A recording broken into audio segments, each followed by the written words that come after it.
Bonjour à tous. On ne se lève pas forcément le lundi matin avec l'idée de changer le monde. On a intitulé cette table ronde « Tous acteurs du changement ». On va se poser la question de savoir s'il faut mettre un point d'exclamation à la fin ou un point d'interrogation. Le monde va quand même pas si mal que ça. Et si on regarde le week-end entre la Coupe du Monde de handball, Roger Federer qui a gagné son nouveau Grand Chelem ou Miss Univers, on aurait tendance à dire que ça va pas trop mal. Et pour autant, en parallèle de ça, certains essayent de construire des murs entre les pays, entre les cultures, remettent en cause certains droits fondamentaux.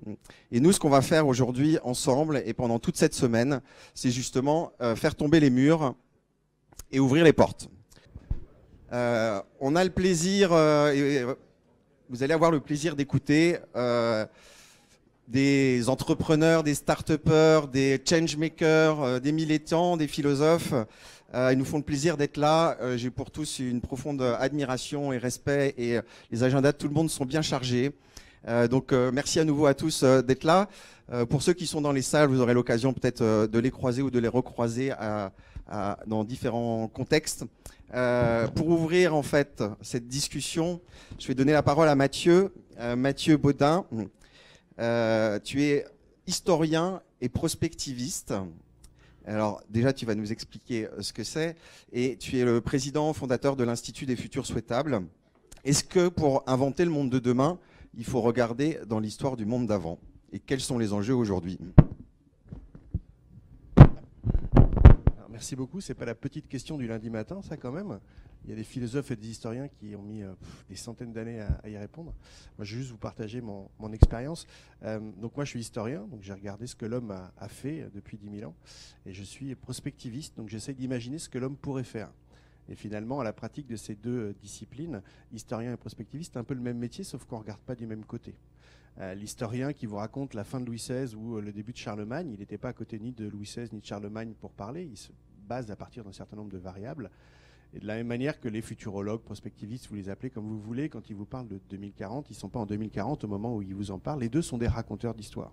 Comme on l'a rappelé ce matin, raconter des histoires, c'est important. Ça l'a toujours été. Ça l'est encore plus quand le scénario et le seul qu'on vous propose est un scénario noir. Donc nous, à l'Institut des futurs souhaitables, on est des raconteurs d'histoire. Et on a choisi un prisme particulier qui est de raconter une histoire positive du monde. Alors positive, ça ne veut pas dire qu'on rêve, qu'on est des doux rêveurs.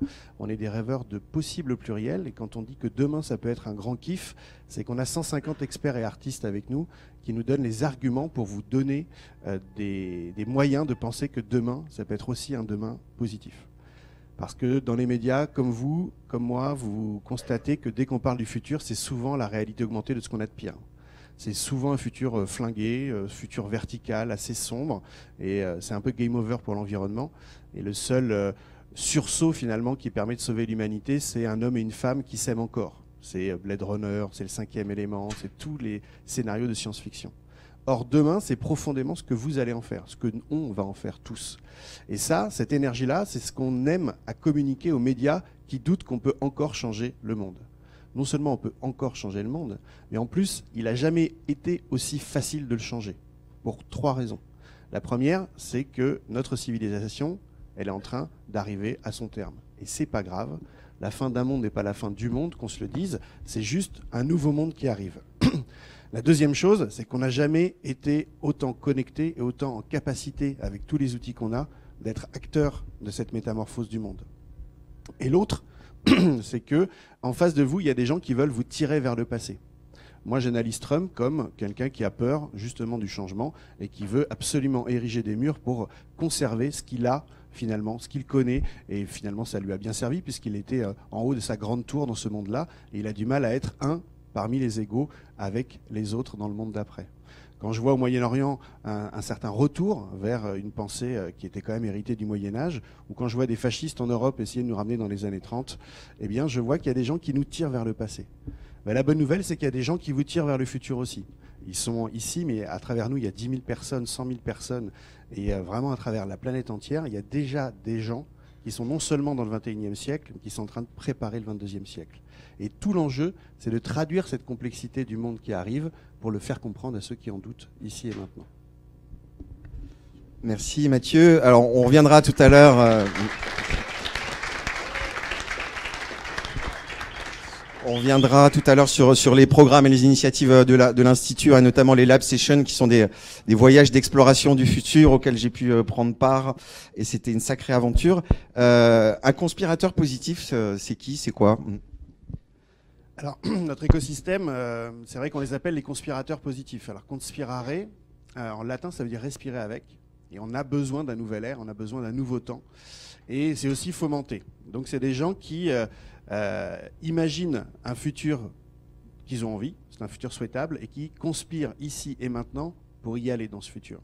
Et des conspirateurs positifs, il y en a dans tous les champs, dans toutes les disciplines, des hommes, des femmes, des jeunes, des vieux, des gens qui disent en fait, vous pensez que c'est pas possible? Ok, on s'en occupe.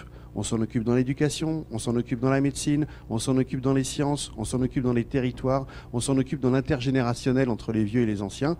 On est en train de faire.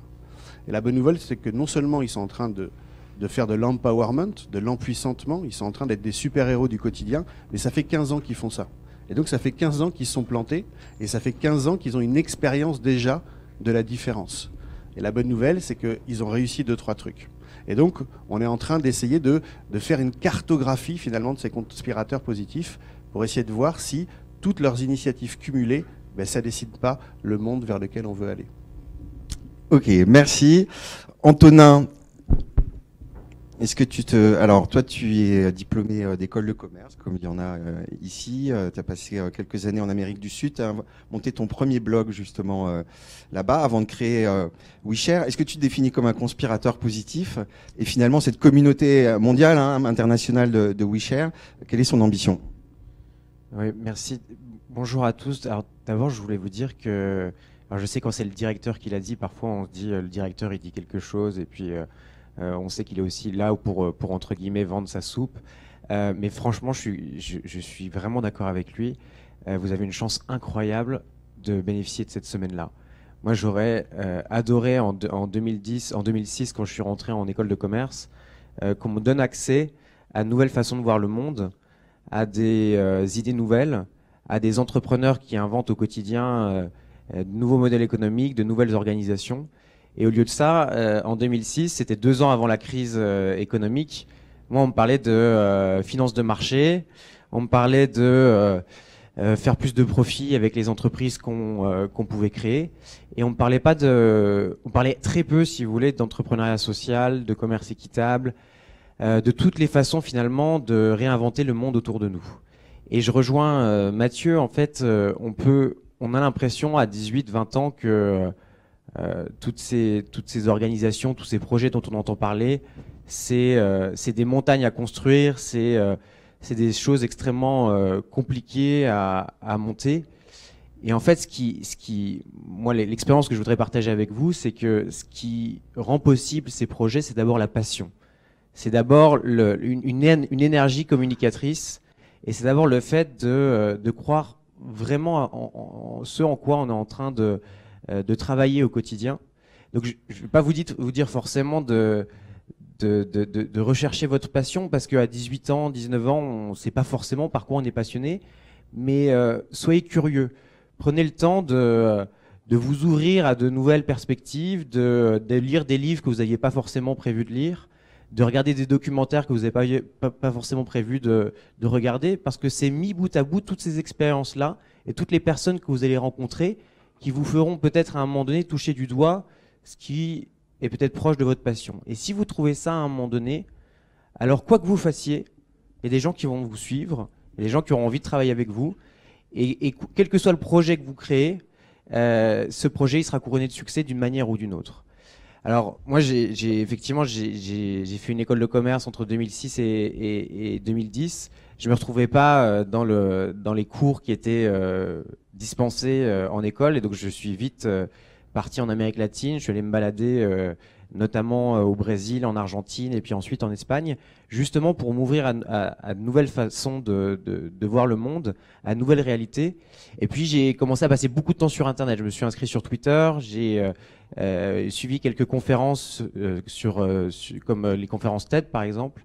Et c'est à partir de là où je me suis dit, il y a plein d'innovations aujourd'hui. Effectivement, Internet, c'est un outil formidable pour inventer le monde qu'on a envie de construire. Donc un jour, je suis tombé sur une conférence sur la consommation collaborative. À partir de là, j'ai créé un blog. Et de manière assez naturelle, j'ai rencontré pas mal de gens qui s'intéressaient au même sujet sur Twitter. Je les ai réunis dans un groupe sur Facebook. Et à partir de ce groupe-là, on a commencé à se réunir à Paris, puis dans d'autres villes en Europe, et à organiser des conférences sur des sujets émergents, comme la consommation collaborative, comme la production distribuée, comme les civic tech, qu'aujourd'hui on rassemble sous le mouvement WeShare. Donc WeShare, c'est notamment le WeShare Fest, une conférence à Paris qui a lieu chaque année, qui réunit plus de 3000 personnes. Et c'est surtout notre intention derrière, c'est de contribuer au changement culturel en cours. Et ce changement culturel, c'est de nouvelles façons de travailler, c'est de nouvelles façons de voir le monde, c'est de plus en plus d'implications en politique, et c'est ce changement du monde dont Mathieu parlait juste avant. Donc WeShare, c'est une communauté présente partout. Alors oui, en fait, WeShare, ça s'est développé de manière complètement décentralisée et organique, comme d'un groupe sur Facebook, comme je vous disais tout à l'heure. On a commencé par lancer un magazine en ligne en français et une conférence à Paris. Ce sera la 5e édition cette année du WeShare Fest. Cette conférence, elle s'est décentralisée dans d'autres pays dans le monde. Aujourd'hui, elle a lieu à Barcelone, à Rio, à Montréal.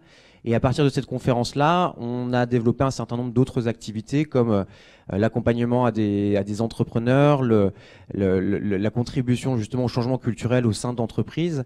Et surtout, WeShare, c'est une expérience collaborative à ciel ouvert parce qu'aujourd'hui, c'est 4 salariés, mais c'est 80 ambassadeurs de la communauté aux 4 coins du monde. Et c'est de nombreuses personnes qui sont soit indépendants, soit auto-entrepreneurs, qui créent parfois leur entreprise et vont salarier de nouvelles personnes. Et donc on essaye aussi de réinventer le travail au quotidien parce qu'aujourd'hui le travail, et vous le voyez au quotidien, vous avez envie d'être plus autonome, plus créatif, de trouver du sens aussi dans votre travail.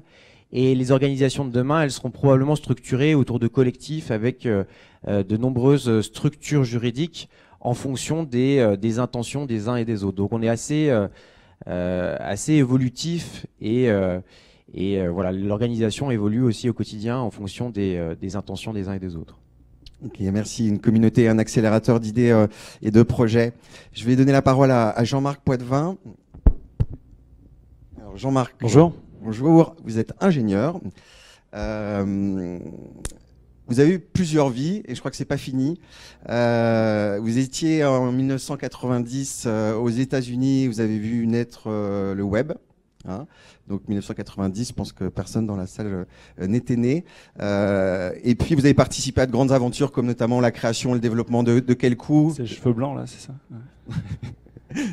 qui a été revendu à Yahoo. Vous avez été vice-président de Yahoo Europe. Vous écrivez des livres, vous marchez beaucoup et vous êtes aujourd'hui un start-upper social. On va y revenir. Est-ce qu'en 1990, quand vous êtes rentré dans cette aventure, vous pouviez prédire finalement ce que serait le monde de demain avec le web et en quoi ça viendrait complètement révolutionner notre façon de travailler et d'inventer l'avenir?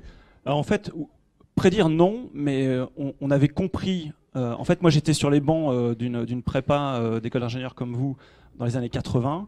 Internet était déjà inventé, donc Internet c'est hyper vieux. Et dans les années 90, quand le web est arrivé, effectivement j'avais la chance d'être dans un labo de recherche au Texas. Et il y avait des types brillants autour de moi qui avaient vu, donc c'est prédire sans vraiment savoir, mais qui avaient vu que ça allait tout changer. La façon de communiquer, de commercer, voilà. Aujourd'hui, on se déplace différemment, ça a transformé les hôtels, enfin, toute cette transformation qui pour vous est naturelle parce qu'elle existe là, on avait compris que ça allait tout changer. Donc c'était hyper excitant parce qu'on avait l'impression de participer à cette transformation du monde, quelque part dont on parle aujourd'hui, sauf que je pense qu'on l'a principalement appliqué à des fins de business. Et en fait, on a transformé la façon de faire le commerce. C'est ce qu'on a fait avec Quelcou quand on a inventé un comparateur de prix au début des années 2000. Transformer les taxis, les hôtels, etc., pour des fins de gagner d'argent. Et je pense qu'aujourd'hui, il y a de nouveau un mouvement qui est vraiment très positif, qui est ce que j'appelle le social tech, où on a entendu aussi parler des civic tech, qui est de dire tous ces outils qui transforment le monde, on peut maintenant les appliquer à transformer l'humain dans le sens positif. C'est-à-dire comment je vais pouvoir faire des bonnes choses, m'intéresser au social good, au bien commun, peut-être envisager les choses de façon différente. Et ça, c'est excitant parce que c'est une vision de transformation du monde qui peut amener des choses positives, pas seulement d'un point de vue entrepreneur ou business ou financier, mais d'avoir un vrai impact sur l'environnement, sur les hommes, sur la façon de travailler. Voilà. Moi c'est ce qui m'intéresse vraiment beaucoup dans l'époque qu'on est en train de vivre et que vous allez construire à votre tour. Et cet avenir-là, il est ouvert, il est super. Merci. Alors, on va parler tout à l'heure de l'application Entourage Social que vous venez de lancer, qui est un projet passionnant. Qu'est-ce qui se passe à un moment donné dans votre vision du monde? Vous disiez dans une interview, j'étais devenu le hamster le plus performant de ma cage, et votre vie a changé après cette prise de conscience-là. Ouais, ça c'est un autre sujet, c'est de dire, en fait, moi j'avais cette passion de la création d'outils web, d'outils internet, donc on a créé Quelcou début des années 2000, un comparateur de prix, on a travaillé jour et nuit comme des chiens, on comptait en années chiens à l'époque, hein, c'était 1 an égale 7 ans dans la vraie vie, pour en 4 ans faire une start-up qui faisait 30 millions de visiteurs uniques dans 9 pays, où on était sur un trend de plusieurs centaines, de 100 millions d'euros de chiffre d'affaires, une boîte profitable, qu'on vend à 500 millions d'euros à Yahoo, qui était à l'époque le Facebook ou le Google d'aujourd'hui. Donc une sorte de pathologie du travail, de course de la réussite qui était passionnante, hein, mais dans lequel l'humain avait été un peu oublié. Et c'est vrai que je me suis réveillé en 2006, après un accident en haute montagne où j'ai failli mourir en fait en haute altitude d'un œdème pulmonaire, et où je me suis dit mais qu'est-ce que j'ai fait de ma vie, quoi. Et ça c'est la prise de conscience dont on parle ici, c'est de dire très bien, je vais mettre mon énergie créative pour faire des choses, mais pour faire quoi? C'est quoi le sens de cette action? Et ça s'appelle une crise de milieu de vie, ça, hein, donc c'est à 40 ans, vous demandez ok j'ai construit tout ça mais à quoi ça sert? Et du coup peut-être un tout petit message ici à passer, c'est de dire négligez pas le sens. Le pourquoi je fais ces choses, pourquoi je m'engage, pourquoi je fais ces études et pourquoi je cherche à créer des choses. L'homme est un être quelque part spirituel et transcendantal aussi. C'est-à-dire qu'il n'y a pas que l'aspect matériel, technologie, mon diplôme, mon argent et mon lien social. Et que le monde entier vous pousse à négliger cette dimension-là.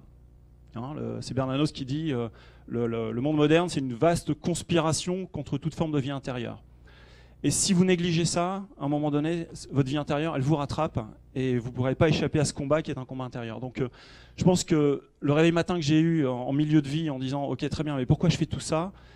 c'est pas mal d'avoir ça en tête aussi et de ne pas négliger cet aspect des choses. Parce que sinon, un jour ou l'autre, de toute façon, ne serait-ce que sur votre lit de mort à la fin de votre vie, et Steve Jobs en parlait dans son discours aux étudiants de Stanford, il a dit 3 choses, dont une chose c'est de dire, moi avec mon cancer, c'est ce qui m'a le plus aidé dans la vie, parce que tous les matins je me réveille en disant si je meurs ce soir, qu'est-ce que je fais de ma journée? Et ça c'est une question spirituelle d'une certaine manière, qui n'est pas morbide, hein, qui tourne vers la vie, parce que c'est de dire comment je vais utiliser au mieux les heures qui vont m'être données aujourd'hui, et pour faire quoi, voilà. Et ce qui différencie l'homme de l'animal, c'est quand même ce côté transcendantal et spirituel. Hein. C'est pas que le fait que l'homme porte des cravates et pas les singes. Et du coup, ne négligez pas cet aspect-là, voilà, parce qu'on vous l'enseigne pas dans les écoles, même si ici il y a quand même un côté humain ouvert, etc., qui est super intéressant. Mais ne négligez pas cet aspect vie intérieure dans la conduite de vos projets, elle est importante. Merci. Dans le discours de Steve Jobs à Stanford, hein, il dit « You have to find what you love ». Et c'est vrai que c'est le plus beau moteur pour s'impliquer dans la vie. Je vais donner la parole à Jean-Marc, à l'autre Jean-Marc, qui dirige Merci. Ashoka France. Oui. Ashoka, vous vous identifiez comme étant le plus grand réseau mondial d'entrepreneuriat social. Il y a plus de 3000 pionniers présents dans 85 pays. Vous existez depuis plus de 30 ans. Donc vous connaissez bien le sujet. Vous êtes un accélérateur d'idées et d'innovation. Est-ce que, par rapport au public qui est en face, tout le monde a vocation à devenir un entrepreneur? C'est une super transition parce que c'est exactement ce que je voulais dire, figure-toi. Et c'était pas préparé. Moi, je voulais partager une expérience personnelle, en fait. C'est que alors moi, j'ai fait une crise de début de vie. Mais je me souviens très bien ce que nous, on appelle chez Ashoka le social calling, c'est-à-dire un peu ce moment qu'on identifie dans la vie où il se passe un truc et on décide de s'engager, parfois de manière très obsessionnelle, mais où on devient finalement ce que le mot est évoqué ce matin, un acteur de changement, un changemaker. Moi, mon social calling, il s'est passé précisément ici, pas dans cet amphi, mais j'étais dans une école d'ingénieurs. J'avais 19 ans. L'école, en fait, et puis mon environnement m'avait équipé pour être un suiveur, pour ne pas savoir travailler avec les autres. travailler de manière très individuelle pour avoir la meilleure note possible. J'avais particulièrement aucune compétence pour changer le monde. J'en avais même pas idée que c'était possible. Même changer quoi que ce soit autour de moi. Hein. Finalement, j'étais un peu amorphe le lundi matin, comme ça, en me disant, en écoutant, et hop, ça ressortait directement. Et puis j'ai deux mecs derrière moi qui parlaient de monter une association pour monter des panneaux solaires au Mali, etc. J'écoutais ça. Et j'avais jamais pris l'avion de ma vie. Hein. J'avais 19 ans, j'avais jamais pris l'avion. J'étais jamais sorti de France. Enfin, vraiment, pas hyper changemaker, on va dire.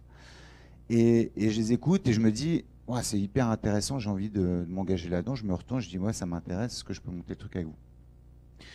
Le cours était ennuyeux, donc on commence à discuter un petit peu. Et puis voilà, le truc démarre. Bien sûr, il se passe un truc, c'est que mes deux copains en question, au bout d'un mois, disent, on a trop de boulot, on s'arrête. Et je me retrouve tout seul avec la charge de monter ce projet-là. Et comme on s'était engagé auprès d'associations, etc., il fallait aller jusqu'au bout. Et là, je me suis découvert finalement des nouvelles compétences. Quand j'ai commencé à parler aux gens avec passion de ce projet-là, je me rendais compte qu'on m'écoutait finalement et qu'on me disait waouh, finalement, il y a des gens, des gens qui étaient prêts à travailler avec moi. Un truc complètement nouveau pour moi. Je me suis rendu compte finalement que j'avais quelques compétences de leadership. Et puis je me suis rendu compte qu'en étant sérieux, en avançant, en étant concentré, en travaillant de manière collective, on arrivait finalement à déplacer des montagnes, à lever des fonds. À 19 ans, c'était quelque chose d'assez extraordinaire, à engager des partenaires extérieurs, à convaincre aussi l'école qu'il fallait aller dans cette voie-là. Et puis alors voilà, pour faire long story short, toute cette histoire-là, ça m'a amené à avoir la carrière que j'ai eue, qui m'a amené au Cambodge, à entreprendre au Cambodge pendant 3 ans, créer une première entreprise, la première entreprise certifiée bio du pays à exporter des produits finis dans le monde entier. J'ai été conseiller du Dalai Lama pendant plusieurs années. J'ai conseillé le ministère du Bonheur au Bhoutan, un ministère assez extraordinaire, comme vous pouvez l'imaginer. J'ai monté une entreprise, l'entreprise la plus élevée française au monde, puisqu'elle était à 4500 mètres d'altitude sur les hauts plateaux tibétains, où j'ai travaillé avec des éleveurs nomades et j'ai créé une société qui faisait près de 1000 salariés et qui était une société de développement pour revaloriser tout ce qui était beau dans le yak, cet animal poilu, avec lequel on fait des écharpes, des isolants thermiques, des produits laitiers, et de créer des usines localement et de l'emploi. Et puis j'ai décidé de créer une boîte dans une boîte, ce qu'on appelle être intrapreneur. Et j'ai travaillé pour le groupe Bell, la vache qui rit, pour ceux qui connaissent. Et j'ai développé cette idée un peu évidente que des vendeurs de rue un peu partout dans le monde pouvaient vendre aussi des produits de marque et avoir accès à tout ce dont un entrepreneur a besoin pour développer son activité, à commencer par l'accès aux services bancaires, la protection sociale, etc. Ce qui a touché près de 10 000 personnes. C'est un réseau de plus de 10 000 personnes. Et puis j'ai trouvé une organisation qui m'a dit plusieurs fois dans mon parcours, mais tu sais, en fait, tu n'es pas tout seul. Tu es un entrepreneur social. Mais tu sais, tu n'es pas tout seul. Tu es un intrapreneur social. Et cette organisation, c'est Ashoka. Donc c'est une organisation à laquelle je suis très attaché. Quand on m'a proposé de prendre la direction il y a 1 an, j'ai tout de suite sauté. Effectivement, Ashoka, c'est le premier réseau mondial d'entrepreneurs sociaux. Ils sont 3300 dans plus de 80 pays à imaginer des nouveaux modèles économiques, les plus innovants, les plus disruptifs, qui peuvent transformer finalement notre société, qui peuvent transformer les lois, qui peuvent créer des nouveaux modèles qui demain vont se répliquer dans le monde entier. Et peut-être que pour vous, en fait, pour finir, le social calling, c'est maintenant, en fait. C'est cette semaine, finalement. Donc soyez très attentifs parce que peut-être que, voilà, parmi vous, il y en a certains qui vont se dire c'est ça que j'ai envie de faire de ma vie. Aujourd'hui, c'est beaucoup plus facile de se dire ça qu'il y a 15 ans, parce qu'il y a 15 ans, j'étais un beatnik total. Les spécialistes disaient que j'étais en train de flinguer ma carrière. On me l'a dit à plusieurs reprises. J'ai pas cette impression-là aujourd'hui. Mais voilà, donc profitez-en parce que il y a 15 ans, avoir ce type de semaine, c'était pas possible, sauf si on partait dans la Drôme pour méditer chez Thich Nhat Hanh. Voilà. Tout à fait. Et le Bhoutan, merveilleux pays qui a effectivement défini le concept de Growth National Happiness and Development, qui est le bonheur national brut, qui est un indicateur fascinant. Mathieu, l'Institut, vos priorités, c'est quoi aujourd'hui? Est-ce que tu peux nous parler justement des lab sessions et qui est-ce qu'on rencontre dans ces voyages d'exploration? Alors nous, notre artisanat, Donc moi j'avais un rêve qui était de faire une école de Jedi, puisque je me suis structuré comme vous d'ailleurs, et c'est ça qui nous rapproche, parce que nous, Star Wars, ça fait quand même longtemps. Donc nous, quand on était aussi petits, Star Wars arrivait. Donc nous, on commence Star Wars là où ça finit le dernier épisode. Donc la dernière minute, nous, on commence à la première minute d'après, dans l'Empire contre-attaque. En tout cas pour moi. Et donc, je m'aperçois qu'il y a plein d'écoles de Stormtroopers en ce moment dans le monde. Donc il y a plein de gens qui forment des mecs et des nanas à surtout reproduire le système. Alors il y en a plein partout, tout le temps. Et j'ai dit, mais elle est où l'école de Jedi en fait? Et donc, à défaut de ne pas l'avoir trouvée, en tout cas pour moi, dans ma vie, on est en train de la créer. Et donc, ça fait 20 ans que j'ai le plaisir de rencontrer des Jedi dans plein de disciplines différentes, dans la sécurité alimentaire, des ingénieurs, des poètes, des artistes, des hackers, des architectes incroyables. Et on les a réunis dans cet Institut des Futurs Souhaitables en mode prototype. Et donc, tous les 6 mois, nous, on part voyager vers 2040. Donc, on a un voyage vers les futurs. Donc, c'est un voyage aller-retour, je le dis à ceux qui sont candidats à l'exil. Et on prend 25 personnes et on les amène à imaginer 2040 avec le prisme particulier dont j'ai parlé au début, qui est un 2040 réussi.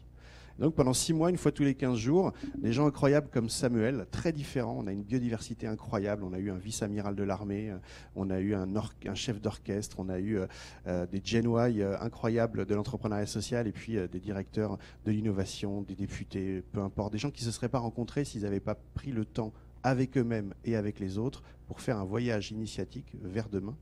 Et donc tous les 6 mois, on prend ces 25 personnes qu'on choisit pour leur biodiversité culturelle et avec grand renfort d'une 50aine d'intervenants incroyables, on les amène à imaginer un futur, à goûter le futur pour avoir envie d'aller vers ce futur. Puis après, on revient. Et puis après, on revient dans le monde et on essaie de changer le monde pour aller vers le futur qu'on a vu. Et donc, parmi mes intervenants incroyables, j'ai des bio-imitateurs, donc des gens qui s'inspirent de la nature pour avoir quelques leçons, finalement, à tirer des 3,9 milliards que représente la recherche et développement que la nature nous offre en termes de résilience par rapport aux crises. J'ai des hackers qui prennent l'esprit du libre et qui le mettent dans le territoire pour créer une économie du don et du partage. J'ai des holacrates, des gens qui pensent qu'on peut dépasser le système pyramidal qui nous a structuré depuis 10 000 ans pour un système holomidal, plus biologique que physique et chimique. Et puis j'ai des gens complètement fous et hybridés qui sont des cadors, donc qui sont des maîtres escalités dans leur domaine, mais qui parlent encore au conditionnel, qui mettent des pluriels, qui se posent des questions et qui veulent hybrider avec d'autres disciplines pour créer des nouvelles réalités. Et tous ces gens-là, c'est non seulement un bonheur, mais c'est vraiment une leçon d'humilité. Ils ont 40 ans d'expérience et ils parlent encore au conditionnel. Ils sont mus par une énergie qui est plus proche de l'audace que de la certitude. Et moi, ça me rassure d'avancer un peu avec le doute. Parce qu'on est dans une zone de turbulence, force est de constater, et une zone où il va falloir voyager dans l'incertitude. L'incertitude, ça ne veut pas dire qu'on ne sait rien, ça veut juste dire qu'on ne sait pas tout, et il faut faire avec. Et ce n'est pas grave. D'ailleurs, il y a une profession qui fait ça très bien. Depuis la nuit des temps, c'est les explorateurs. Les explorateurs, même, ils se préparent à voyager en incertitude. Et nous, ce qu'on donne, c'est qu'on donne des armes intellectuelles, des armes de construction massive pour justement voyager en incertitude et pour surtout trouver sa propre voie pour être artiste de son propre destin. Merci. Voyage passionnant pour l'avoir fait il y a 2 ans. Et que j'espère certains d'entre vous auront l'occasion de faire. On va finir rapidement un petit tour de table et puis voir la vidéo et l'interview de Claire Hédon de ATD Quart Monde. Et surtout, avant, on vous donnera ensuite plutôt la parole. Antonin, une We Share Fest, on fait quoi? On rencontre qui? Qu'est-ce qu'on y apprend? En fait, si tu me permets, je fais parfois des panels et puis à We Share Fest, justement, on organise ce type de panel et c'est de plus en plus difficile pour moi de parler comme ça sans vous écouter. Donc si ça vous dérange pas, je vous propose de vous poser quelques questions et vous allez participer avec nous juste 30 secondes, 1 minute. Vu qu'on est sur un cours d'entrepreneuriat, ça m'intéresse de savoir qui parmi vous aimerait créer une entreprise ici, a l'intention de créer une entreprise. Est-ce que vous pouvez... Une entreprise ou un projet, vous pouvez lever haut la main. D'accord. Et justement, si on parle d'entreprise sociale ou une entreprise avec un impact environnemental, parmi ceux qui ont levé la main, qui continuerait à lever la main? Qui parmi vous a déjà créé une vidéo sur YouTube, a déjà créé un blog?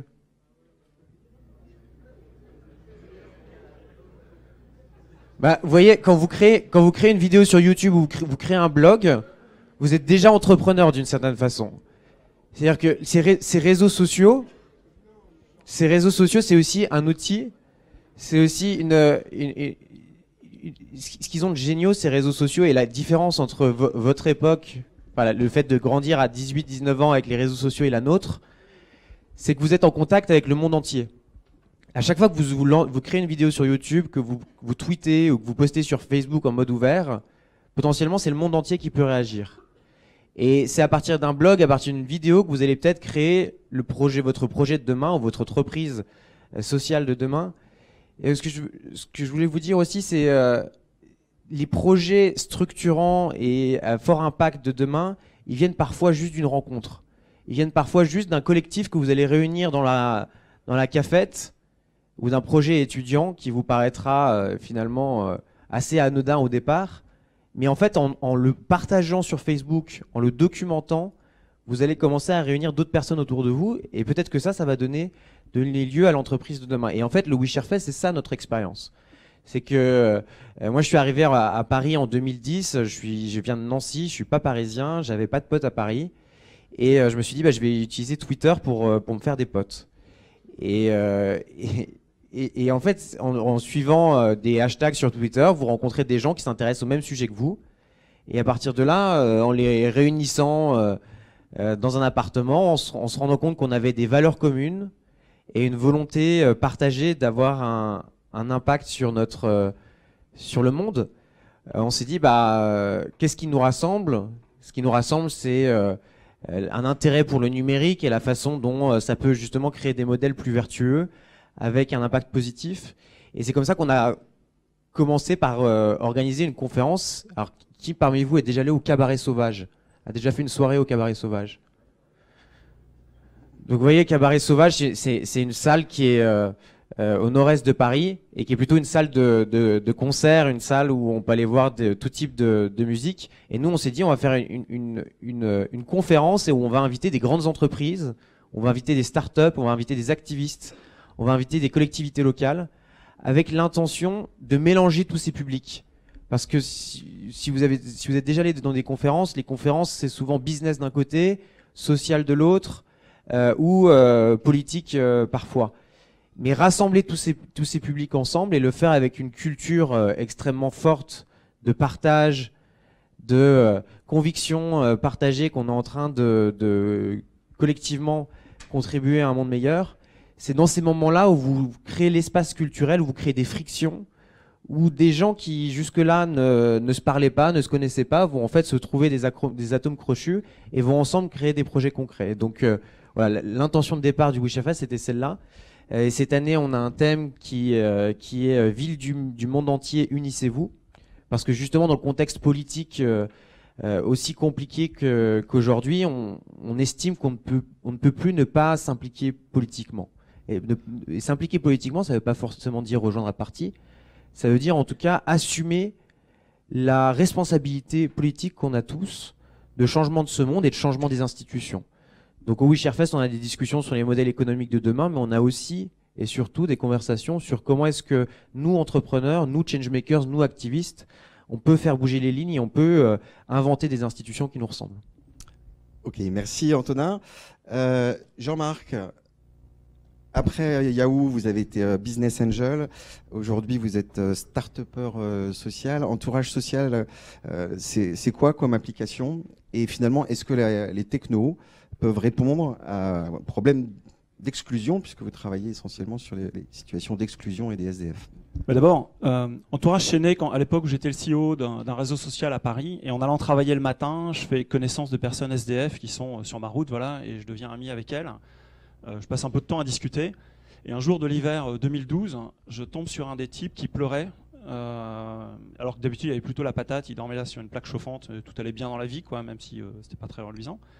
Et là, il pleurait. Je lui dis, mais qu'est-ce qu'il y a qui va pas, quoi? Il me dit, regarde. Et il avait toutes les dents cassées ici, enfin au-dessus, là. Et il s'était violemment fait agresser pendant la nuit à coups de barre de fer. Et cet homme pleurait en disant, qu'est-ce que je vais devenir si je peux même plus manger mon sandwich? Et je lui dis, c'est grave ton truc, je vais appeler les secours. Il s'énerve, non, t'appelles pas les secours. Et là, c'est devenu mon problème. C'est-à-dire que je pouvais pas avoir été sympa avec lui pendant 6 mois, et puis là lui dire bah, écoute, moi je sais pas comment m'occuper de toi, j'ai une réunion qui démarre là dans 5 minutes, voilà. Et donc le réflexe c'est le smartphone, Twitter. Est-ce que tu connais un dentiste dans le 9e qui accepterait de prendre en urgence aujourd'hui une personne SDF? Je reçois un SMS d'un copain, j'appelle la dentiste, c'est qui, pourquoi il va pas aux urgences, est-ce qu'il est alcoolisé, est-ce qu'il est violent, est-ce que vous venez avec lui, enfin j'arrive à la convaincre. Là je vais voir le type, il veut pas y aller. Ça aurait été bien si on avait pu être 2 à le connaître et puis peut-être l'emmener. Chez le dentiste, elle propose de le soigner, de l'opérer gratuitement, parce qu'il n'avait pas de CMU, de lui faire des prothèses dentaires gratuitement. Elle se tourne vers moi, elle dit mais si je l'opère, il ne faut pas qu'il dorme dehors, trouvez-lui un logement. Comment on fait? Voilà. Et du coup, j'ai décidé de m'intéresser un petit peu à ce sujet, de regarder un peu, quelque part c'est ma responsabilité, les gens que je croise tous les matins d'une certaine manière. C'est mon monde, ils sont sur mon trottoir, d'accord? Donc je décide de creuser le sujet, je fais des groupes de travail avec des personnes SDF et je me rends compte qu'en fait le sujet c'est pas tellement de se soigner, ça existe, de se nourrir, ça existe, de se vêtir, ça existe, etc. Le sujet principal de ces gars-là, c'est l'isolement relationnel. C'est-à-dire qu'ils meurent de solitude dans la rue. Cyril, qui est un ancien maître d'hôtel, me dit, moi je vois passer 3000 personnes, il y en a 2 qui me disent bonjour. Ou Pierrot qui dit, la solitude ça tue, hein, un bonjour ça vaut 100 sandwichs. Ou Laurent, on nous regarde mal. Et du coup je décide en 2014 de créer, enfin fin 2014 en fait, de créer un grand mouvement de citoyens engagés dans la lutte contre l'isolement relationnel des personnes de la rue. Et c'est de dire comment je vais aider finalement les riverains à faire cette démarche et à faire ce pas. Et on va les aider par un réseau social de solidarité de proximité, dans lequel je ne suis pas tout seul dans la relation à l'autre. C'est une espèce de réseau de rencontres, un peu c'est un Tinder de la solidarité si vous voulez. Donc dans lequel je ne suis pas tout seul dans la relation à l'autre, dans lequel je peux avoir des informations sur le guide de solidarité. Voilà, personne ne le connaît, il fait 140 pages, le guide de solidarité de la ville de Paris. Bah là, je l'ai dans l'appli, je sais qu'autour de moi, il y a un centre pour se soigner, pour se nourrir, etc. Où les associations seraient présentes. Voilà, un jour, une des femmes que je voyais tous les matins, à qui je fais la bise, mais je ne peux pas lui parler parce qu'elle parle moldave et moi très mal. Et cette femme, c'est une femme battue. On voit le matin, des fois, elle a des traces de coups. Bon, ben moi, je ne sais pas quoi faire, même si on est 3 riverains, on ne sait pas comment faire. Donc, est-ce que je peux avoir un travailleur social ou une association qui pourrait aller regarder le problème? Voilà. Et donc, l'idée est née de créer d'amener en fait la technologie pour, dans le secteur social, changer les choses à grande échelle. Et changer les choses en impliquant la population générale, ce qui ne se fait pas aujourd'hui, parce que sans outils, en fait, en gros, il faut être professionnel ou bénévole formé dans une association pour pouvoir s'intéresser aux personnes SDF. Bah là, de dire on va disrupter ça, on va disrupter l'humain en disant aux riverains, fais ta part du boulot, même si tu ne vas pas te transformer en travailleur social, tu peux au moins rentrer dans la relation et aider. Et là, la technologie, elle peut aider à rapprocher des gens qui sont très différents, parce que ce n'est pas des gens qui ont les mêmes histoires que vous, et c'est vachement riche ça. Ce n'est pas des gens qui ont voilà, la même formation, ils n'ont pas travaillé dans la même entreprise que vous. Et la technologie, qu'on appelle donc une technologie positive, va vous amener à rencontrer des gens qui ne sont pas les gens que vous croisez d'habitude sur les réseaux sociaux. Ou finalement, dans les réseaux sociaux, on l'a entendu tout à l'heure, on crée une espèce d'entre-soi, on rencontre des gens à l'autre bout du monde mais qui me ressemblent, ils ont fait la même école, ils pensent comme moi, ils ont les mêmes valeurs, etc., ce qui est appauvrissant. Et là, de vraiment aller à la rencontre de gens très différents. Donc on vient de lancer, ça s'est lancé en octobre, on teste actuellement dans Paris, dans 2 arrondissements, mais là on est en train de l'étendre parce que ça marche pas mal. Donc c'est que sur mobile, vous pouvez télécharger Entourage, vous créez un compte, nous rejoindre. J'ai créé un entourage pour l'événement de ce matin, donc rejoignez-moi, on restera en relation à l'intérieur de cet entourage. Et l'idée, c'est de partir d'un mouvement individuel, de relations avec les personnes isolées et d'utiliser la techno pour ça. Voilà, c'est ça qu'on fait chez Entourage. Ouais. Télécharger l'application, le projet est juste génial. Et en plus de l'isolement, pour avoir fait beaucoup de choses dans la rue avec les SDF, le pire, c'est l'indifférence. Voilà. Et quand on se met de l'autre côté de la barrière, et n'importe qui peut basculer assez facilement de l'autre côté de la barrière, en 2-3 étapes de vie, on se rend compte que c'est pas facile justement de revenir de l'autre côté. Voilà. Et là, chacun peut agir en fait. Et il n'y a pas besoin d'une grande implication. Un petit geste quotidien, bonjour, on serre la main, on crée un lien un peu régulier, fréquent. J'ai vu en venant ici, et les personnes SDF qui sont là, je pense que vous les croisez tous les jours, créer des entourages avec ces personnes et puis commencer à les réinclure. En fait, elles attendent que ça. On a en tête qu'ils ont besoin de 2 € ou d'un sandwich, mais ils ont d'abord besoin d'exister et d'avoir un prénom. Je pense aussi que l'ONG de demain, elle sera différente de celle d'aujourd'hui, c'est-à-dire qu'elle sera une ONG moins pyramidale, moins structurée, on l'a entendu tout à l'heure, plus capable de mobiliser des populations de façon horizontale, par des outils, par des plateformes. Donc il y a des choses à construire là-dedans qui sont des moyens pour ces ONG de se transformer et de faire agir directement la population là où elle est, localement, avec des outils de collaboration, de la mise en commun de data, de plateformes d'action, etc., quoi.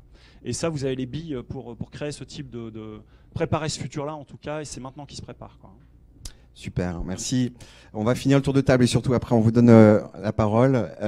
Jean-Marc, chez Ashoka, vous publiez tous les ans le baromètre de l'entrepreneuriat social. Est-ce que le baromètre 2017 sera bon selon vous? En fait, il est déjà bon puisqu'il est sorti. Non, mais en fait, ce baromètre, il a comme... Enfin, c'est pas ce qu'on fait de plus puissant chez Ashoka, mais il a comme vocation de faire connaître des histoires d'entrepreneurs sociaux, des engagements sur des thématiques d'actualité. Et puis on a, chaque année, on essaie de mesurer justement quelle est l'appétence du grand public et la compréhension du grand public par rapport aux enjeux par rapport à l'entrepreneuriat social et ses grands enjeux. Et depuis plusieurs années, on voit qu'il est en croissance. Donc il y a une vraie volonté. Enfin, on sent qu'il y a quelque chose qui est en train de... Il y a une diffusion. Enfin, je voyais déjà... Qui ici, avant qu'on en parle, connaissait le mot entrepreneuriat social? Voilà, c'est déjà plus qu'il y a 15 ans. Exactement. Mais non, mais parce que ça devient un vrai sujet dans à peu près, même académique, hein, aujourd'hui, c'est difficile de faire ses études supérieures déjà sans entendre parler d'entrepreneuriat social. Donc il y a une vraie évolution qui est en train de se passer. Comment cette évolution va devenir systémique, c'est-à-dire comment est-ce qu'elle va réellement permettre une transformation de la société en profondeur, ça reste encore là je parle au conditionnel du coup, mais ça reste encore à voir, mais on est optimiste en tout cas, oui, c'est sûr. Juste un petit truc sur cette histoire de sens du travail, c'est qu'on entend souvent des gens qui disent « moi je cherche un travail qui va me donner du sens ». Et je pense que c'est la mauvaise approche. C'est-à-dire que c'est vous qui donnez le sens à votre vie, donc il faut chercher, le trouver et donner le sens. Et une fois que vous avez compris ça, vous cherchez l'entreprise ou le travail qui va s'accorder au sens que vous voulez donner. C'est vous qui êtes le conducteur dans cette histoire. C'est pas l'entreprise qui va vous apporter du sens. Donc, parfois c'est pas bien clair toutes ces notions-là. On démarre et effectivement on tâtonne un petit peu, mais c'est aussi important de temps en temps, pas se prendre la tête tout le temps, hein, mais voilà, d'être quand même au clair sur le sens que j'ai envie de donner à mon action et à ma vie. Et ça part de moi.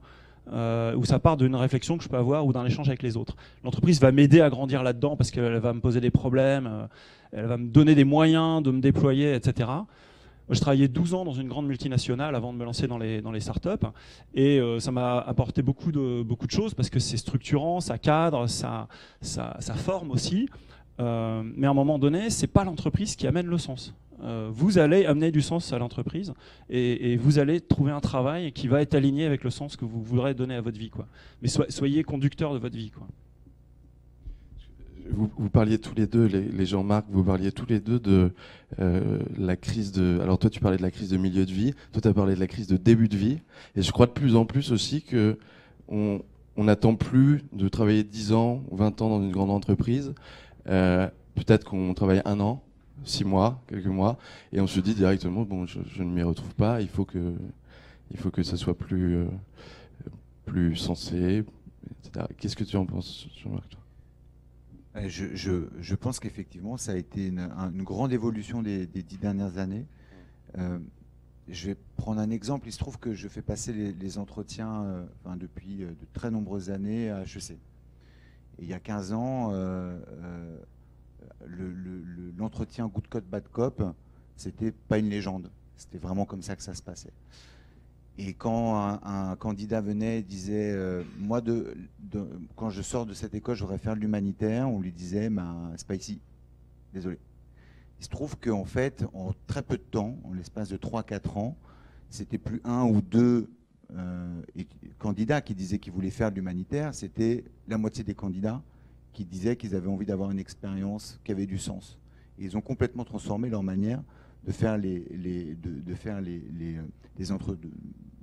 entretiens, puisque le problème, c'était que ces candidats-là étaient aussi ceux qui avaient les meilleures notes.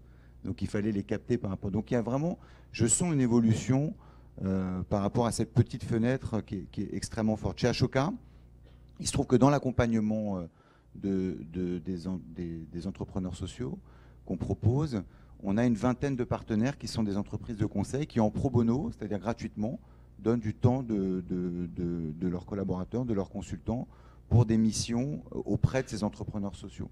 C'est assez puissant.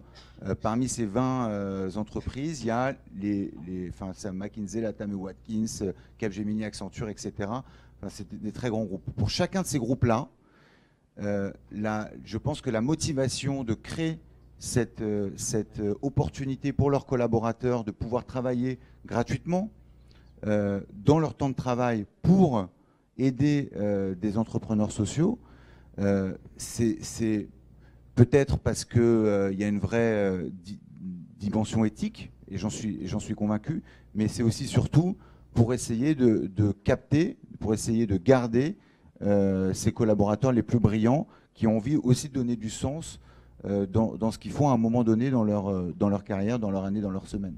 Donc c'est une vraie tendance de fond. Okay. Antonin ou Mathieu, vous voulez rebondir là-dessus? Non, mais juste la même chose, c'est quelque chose que je constate au quotidien.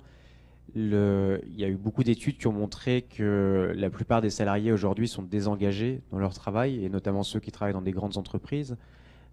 Et c'est notamment parce qu'ils ont du mal à comprendre le sens et la mission plus profonde qui est celle de ces entreprises. Donc plus que vous savez, parfois on dit que les consommateurs, s'ils boycottent une entreprise ou s'ils se rassemblent, ils peuvent avoir un impact considérable sur l'économie, et c'est vrai. Maintenant, ce que moi j'observe au quotidien, c'est que c'est peut-être encore plus les salariés, encore plus les talents de demain qui sont censés rejoindre ces entreprises et qui aujourd'hui désertent ces entreprises ou ne les rejoignent pas, qui vont avoir un impact encore plus important.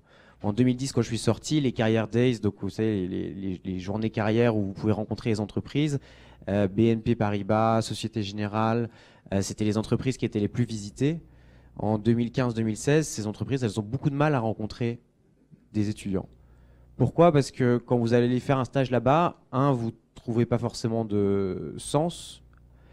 Et deux, il y a aussi autre chose qui se passe, c'est l'organisation même du travail. On n'en a pas beaucoup parlé, mais toutes nos organisations, je crois qu'on réfléchit aussi à la façon dont le travail est organisé et comment est-ce qu'on peut donner un maximum d'autonomie à toutes les personnes qui nous rejoignent.